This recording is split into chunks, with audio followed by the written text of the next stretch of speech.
guys, welcome back to my channel if you are a regular here, and welcome if you are a newbie. Today I'm going to do a St. Patrick's Day design using this greeny gold Peridot color glitter and just a nude base, and I've got some Peridot colored gemstones that I'm going to make a clover with. So I'm just going to use this glitter on the tips, and I just have to apologize in advance that I have kind of skipped through a little bit because I was doing this design at nighttime and I had to kind of pull my hand out from under the light to see what I was doing. So I will just explain to you what I'm doing. It's pretty straightforward. I'm just putting this glitter on the tips, and because this glitter does kind of stick up a little bit on the nail, I'm going to use 3 coats of top coat, and then I'm going to file it back to make it smooth, and then I will put on the final coat of top coat. Normally you would use like a gel or a polygel or something like that to encapsulate it, but I didn't want to do that. So I'm just going to go ahead and skip through and do all the nails and not talk, and then I will come back just to explain what I'm doing with the gemstones. And that's it. It's a pretty straightforward, simple routine. You can use any color you like doing this, and gemstones, they're the little pear-shaped gemstones that I'm using, and I will be back to see how you like it.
Now, to create the little clover, I'm going to use these little tear-shaped Peridot gems, and I'm just going to use 2 to make it like a little heart shape together, and I'm just going to do a 3-leafed clover.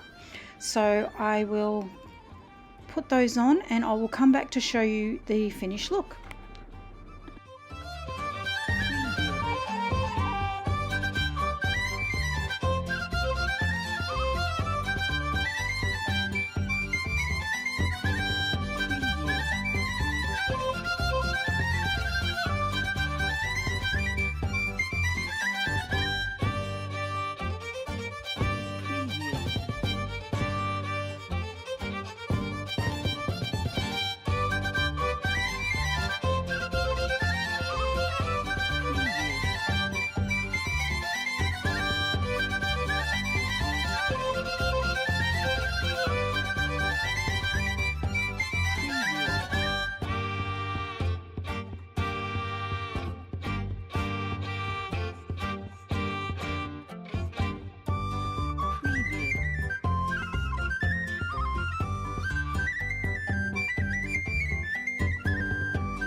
And here is my finished look, guys. I hope you liked it. It's a little bit classic, it's a little bit different. It's not all of the usual St. Patrick's Day stuff, but I thought I'd do something different. I quite liked it. Let me know what you think. Join me over at Instagram at Easy Nails by Rachel Lee, and love to hear your thoughts. Thanks, guys.